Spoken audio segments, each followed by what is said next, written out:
Assalamualaikum, selamat datang di Twins Private Course Channel. Pada video kali ini kita akan membahas mengenai prediksi soal TIU SKD CPNS dari kuis channel Telegram latihan soal SKD 2021.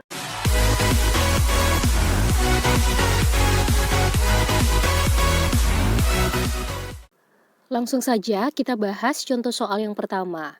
Contoh soal yang pertama adalah TIU kemampuan verbal analogi kata. Seperti biasa ketika ketemu soal analogi, maka kita harus mencari hubungan hubungan antara setiap kata, di mana hubungan kata di ruas kiri nanti harus sama dengan hubungan kata yang ada di ruas kanan. Diseminasi dengan hasil penelitian hubungannya apa gitu ya. Diseminasi merupakan penyebar luasan informasi hasil penelitian. Ya, jadi hubungannya adalah diseminasi merupakan penyebaran informasi. Saya tulis dulu ya, penyebaran informasi.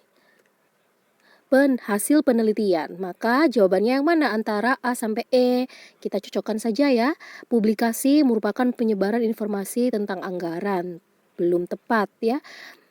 Informasi merupakan penyebaran informasi iklan. Tidak tepat. Penerbitan, ini bukan penertiban ya, tapi penerbitan merupakan penyebaran informasi buku, belum tepat. Sosialisasi merupakan penyebaran informasi dari sebuah program. Ini tepat ya. Betul, jadi sosialisasi merupakan penyebaran informasi dari suatu program. Lanjut ke soal nomor 2. Bagaimana hubungan nilai A dan B pada persamaan? Jadi di sini kan ada dua persamaan. Kita selesaikan satu persatu ya. Yang pertama, 3A plus 61 sama dengan 115.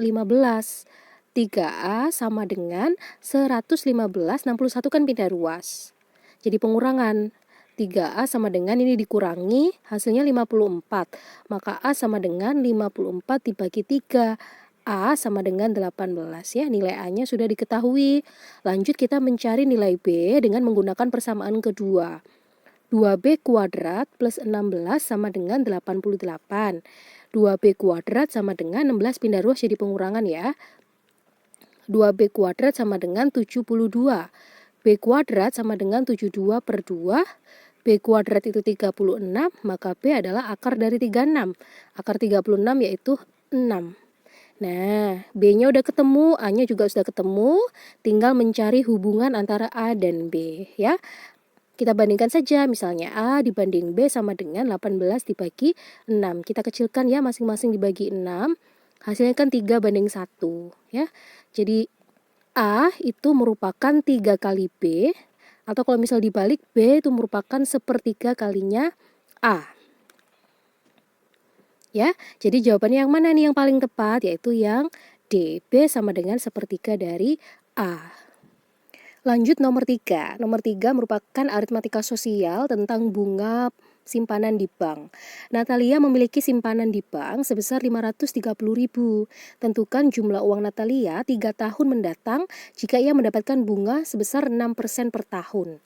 Untuk mencari bunga simpanan di bank, kita harus tahu dulu ya rumusnya bahwa tabungan awalnya berapa, lalu kita kalikan prosentase bunga yang diberikan di bank dikali lamanya menabung. Ya, ini harus dihafalin. Mencari bunga sama dengan tabungan awal dikali prosentase bunga dikali lama menabung ya, waktu. Nah, tabungan awalnya di soal yaitu 530. Kita masukkan saja 530 kali bunganya yaitu 6%.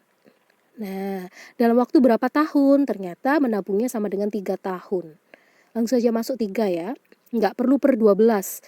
Kalau misalnya lama menabungnya diketahui dalam bulan, maka perlu di per 12 ya, karena 1 tahun kan ada 12 bulan. Kalau misalnya ini bunganya dalam tahun dan lama menabung juga dalam tahun, maka tidak perlu di per 12. Cukup langsung masukkan 3 saja ya. Kita coret dulu 00-nya. 5.300 dikali 6 dikali 3, hasilnya adalah 95.400 ya. Karena yang ditanya adalah tentukan jumlah uang Natalia 3 tahun mendatang, berarti yang ditanyakan adalah tabungan akhir. Tabungan akhir ya berarti kita tinggal menjumlah ya. Tabungan awal ditambah bunganya yang diberikan oleh bank. Tabungan awal kan 530.000 ditambah 95.400 sama dengan 625.400. Jawabannya yang E. Lanjut ke nomor 4, kita ketemu soal deret angka. Ada 9, 81, 21, 441. Kita diminta untuk mencari suku terakhirnya berapa. Nah, kalau dilihat sepintas ya, ini ada bilangan kuadrat. Jadi 81 ini berasal dari 9 kuadrat. Betul ya? 441 ini juga merupakan 21 kuadrat. Nah, untuk mengisi di sini nggak mungkin ya kita mengkuadratkan 441. Karena kan letaknya harus selisih 1 ya. Mestinya di sini nanti. Dikuadratin lagi dari sini ya. Karena yang ditanyakan cuma 1, maka kita cari saja selisihnya. Kita coba ya. Suku kedua dengan suku ketiga kita cari selisihnya. 81 ke 21 itu adalah berkurang 60. Maka untuk menentukan selisih di sini juga pasti berkurang 60. 441 dikurangi 60. Ya, sama dengan 381. Jawabannya yang D. Lanjut ke nomor 5. Satu windu yang lalu, Jojo berumur 2 dasawarsa. Jika umur Mita adalah 1/4 kali umur Jojo, berapakah umur Mita 5 tahun mendatang? Ya, karena umur Jojo belum diketahui, maka simbolkan saja ya, umur Jojo itu sama dengan X. Satu windu yang lalu berarti X dikurangi 8 ya. Kenapa? Karena satu windu itu sama dengan 8 tahun. Karena di sini satu windu yang lalu berarti kan dikurangi. Umur Jojo sekarang dikurangi 8 sama dengan 2 dasawarsa. 2 dikali 10 ya. Kenapa? Karena 1 dasawarsa itu sama dengan 10 tahun. Nah, berarti kita tinggal kalikan saja kan. X min 8 sama dengan 2 kali 10. 20. Berarti X sama dengan 20 ditambah 8. 28 umurnya Jojo. Nah, yang ditanyakan adalah umur Mita. Umur Mita adalah 1/4 kali umur Jojo. Berarti Mita sama dengan 1/4 dari umur Jojo. 1/4 dikali 28. 28 dibagi 4, 7 tahun. Yang ditanyakan adalah berapakah umur Mita 5 tahun yang akan mendatang? 5 tahun mendatang berarti 7 tahun umur yang sekarang ditambah 5. Sama dengan 12 tahun. Jawabannya adalah yang E. Nomor 6. Sebuah bus melaju dengan kecepatan 36 km per jam dan akan menempuh jarak 324 km. Berapakah waktu yang diperlukan untuk sampai ke tujuan? Ini pakai segitiga rumus jarak kecepatan waktu ya. J di atas, K di bawah, W juga di bawah. Yang ditanyakan adalah waktu. Berarti W-nya yang ditanyakan ya. J posisinya di atas, K posisinya di bawah. Berarti pembagian J dibagi K. Jaraknya adalah 324 km, sedangkan kecepatannya adalah 36 km per jam. Kilometer sudah sama ya, berarti nanti waktunya dalam jam. 324 dibagi 36 sama dengan 9. Nah, berarti jawabannya adalah 9 jam. Nomor 7. 5 kuintal ditambah 200 kilo ditambah 1 ton sama dengan berapa kuintal? Nah, ini kan soal tentang satuan berat ya. Belum hafal satuan berat. Ini saya catatkan lagi ya. 1 kuintal itu sama dengan 100 kilogram. Sedangkan 1 ton itu sama dengan 1000 kilogram. Ya, karena di sini adalah 5 kuintal dan yang ditanyakan juga kuintal, maka kita tidak perlu menggantinya ke kilo. Biarkan saja dia 5 kuintal ya, ditambah 200 kilo. Nah, ini dijadikan ke kuintal. Kalau 100 kilo kan 1 kuintal. Berarti kalau 200 kilo berapa kuintal? Ya 2 kuintal. Ditambah 1 ton. 1 ton ke kuintal yaitu 10. Ya. Kan gini nih, 10 kali 100 kilo. Nah, 100 kilo itu kan 1 kuintal. Nah, berarti 1 ton sama dengan 10 kuintal. 5 tambah 2 tambah 10 sama dengan 17 kuintal. Yang A. Oke, nomor 8. Jika X kuadrat ditambah Y kuadrat sama dengan 202 dan XY sama dengan 99, maka nilai X ditambah Y adalah, ini kita pakai penjumlahan kuadrat ya. Jika ada X plus Y kemudian dikuadratin, kalau kita uraikan itu kan jadinya gini, X kuadrat ya ditambah Y kuadrat ditambah 2XY. Ini asalnya dari mana? Bagi yang belum paham, maka boleh ya kita jabarin dulu satu persatu asal muasal dari persamaan ini ya. Jadi kita pakai prinsip perkalian pelangi ya atau air mancur. X kali X itu X kuadrat, X kali Y itu XY, kemudian Y kali X itu juga XY, Y kali Y itu adalah Y kuadrat. Jadi kalau misalnya kita selesaikan ini jadi kan X kuadrat ditambah Y kuadrat, XY tambah XY yaitu 2XY. Seperti ini kan? Nah, makanya langsung saja kita masukkan X kuadrat ditambah Y kuadrat di soal itu adalah 202. Sedangkan XY itu 99. Nah, ini kan 2XY, berarti kita tinggal kali saja. 2 dikali 99. 202 ditambah 198 sama dengan 400. Karena yang ditanyakan adalah XY saja, maka kita tinggal akar ya. Ini kan masih bentuk kuadrat. Kita akar saja. Ini diakar jadi XY, 400 diakar jadi 20. Jadi X tambah Y sama dengan 20. Jawabannya yang D. Lanjut ke nomor 9. Ketemu soal penarikan kesimpulan. Premis pertama, semua burung dapat terbang. Premis kedua, merpati salah satu jenis burung. Maka kesimpulannya adalah kita bisa pakai diagram lingkaran ya. Jadi kan semua burung kita, misalkan lingkaran gini ya, ini adalah semua burung dapat terbang. Semua burung dapat terbang. Nah, merpati adalah salah satu jenis burung. Berarti kan merpati ada di dalam sini kan? Ya, ini merpati. Berarti kesimpulannya bagaimana? Kesimpulannya adalah merpati dapat terbang. Yang E. Lanjut ke nomor 10, ketemu Tiu hitung cepat, yaitu operasi hitung campuran. Operasi hitung campuran ini terbilang simple ya, cukup mudah, cuman memang harus teliti. Dan harus ingat konsepnya bahwa ketika ketemu soal hitung campuran antara perkalian dengan penjumlahan atau pengurangan, yang harus didahulukan adalah perkalian ya. Jadi kita kalikan dulu 3 dikali min 27. Ini kita selesaikan dulu ya. 3 kali min 27 sama dengan min 81. Setelah itu baru kita selesaikan dari depan, urut ya, dari depan ke belakang. 39 plus min berarti min. Ini tadi plus kali min 81 juga hasilnya min 81 ditambah 55 ya. 39 kurangi 12 yaitu 27 dikurangi 81 tambah 55. 7 dikurangi 81 yaitu min 54 ditambah 55. Min 54 tambah 55 hasilnya adalah 1. Jawabannya yang B. Oke, kita lanjut ke nomor 11, ketemu kemampuan figural yaitu analogi gambar ya. Jadi analogi gambar sama dengan analogi kata. Kita harus mencari pola hubungan antara gambar pertama dengan gambar kedua. Nanti pola tersebut kita pakai untuk menentukan pola gambar di ruas sebelah kanan. Yang ditanyakan kan ini gambar keempat. Nah, kita terapkan pola yang sama ya. Di ruas kiri kita pakai untuk menentukan gambar nomor 4 di ruas kanan. Kita amati dulu perbedaan gambar satu kedua itu apa.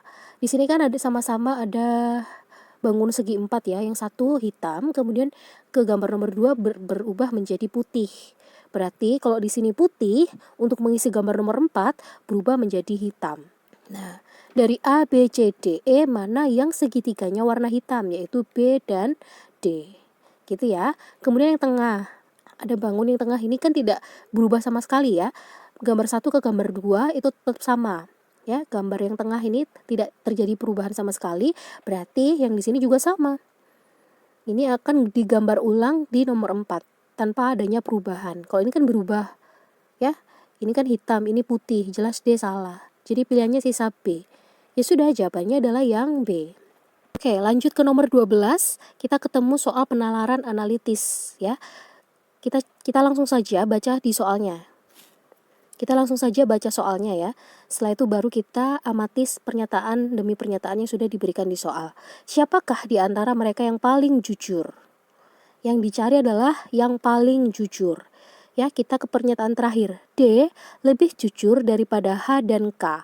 Berarti H dan K ini bukan merupakan yang paling jujur.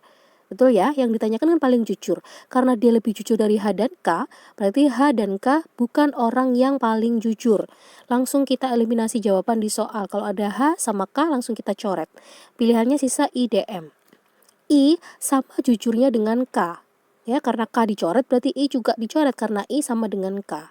Kemudian D cukup jujur, tapi secara umum M lebih jujur daripada D. Berarti D masih kalah jujur dengan M ya. Karena A, B, C, D sudah kita eliminasi jawabannya, yang bersisa hanya E. Ya sudah, berarti jawaban yang benar adalah yang E. Jadi kita tidak perlu untuk membaca semua pernyataan di soal untuk menghemat waktu ya.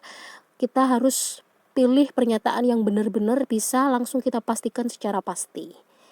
Oke, lanjut ke nomor 13. Apabila suatu pekerjaan diselesaikan oleh 64 orang dalam waktu setengah hari, berapakah orang yang dibutuhkan untuk menyelesaikan pekerjaan tersebut dalam waktu 4 hari? Nah, kita harus bisa membedakan ya, ini pakai perbandingan senilai atau tak senilai. Ya, caranya bagaimana? Kita tulis dulu apa yang diketahui di soal. Jika pekerjaan dikerjakan oleh 64 orang, selesainya adalah setengah hari. Kalau misalnya pekerjaan itu diselesaikan dalam waktu 4 hari, maka orang yang mengerjakannya berapa gitu ya. Kalau harinya bertambah, ya berarti yang mengerjakan semakin bertambah atau semakin sedikit. Semakin bertambah atau semakin berkurang, jelas semakin berkurang ya. Kalau pekerjanya semakin berkurang, maka lama waktu untuk mengerjakan pekerjaan tersebut akan semakin bertambah. Karena satu ruas min, satu ruas plus, maka ini perbandingan berbalik nilai. Kalau berbalik nilai, langsung saja atas kali atas, bawah kali bawah. 64 kali setengah sama dengan X kali 4. 64 dibagi 2, 32. Ya, maka X sama dengan 32, perkalian pindah ruas jadi pembagian. X sama dengan 32 bagi 4 yaitu 8. Jadi, banyaknya pekerja yang dibutuhkan untuk menyelesaikan dalam waktu 4 hari adalah 8 orang. Baik, masih lanjut ya ke nomor 14, ketemu tiu deret angka 58, 96, 73, 86, 88, 76. Ini adalah polanya naik turun ya. Jadi setelah dijumlah berkurang lagi, bertambah lagi, berkurang lagi. Kalau misalnya naik turun seperti ini, maka bisa dipastikan polanya pasti lebih dari 1.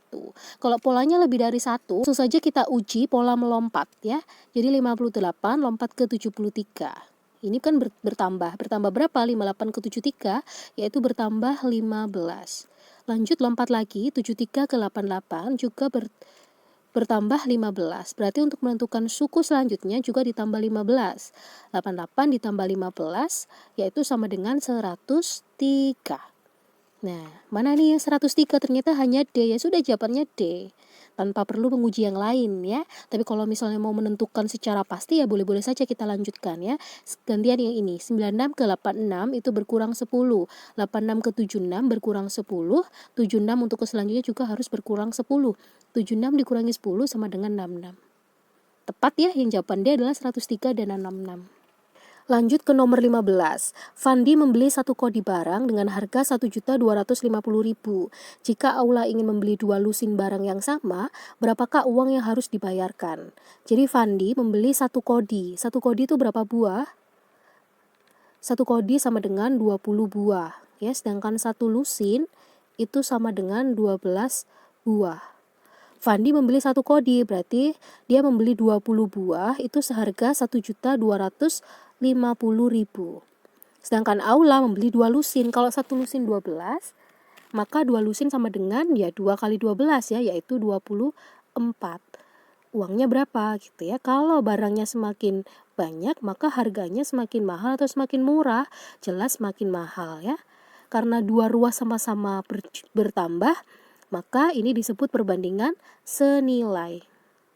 Senilai ya, kalau senilai tinggal kita kalikan saja silang. 20 kali X sama dengan 24 kali 1250.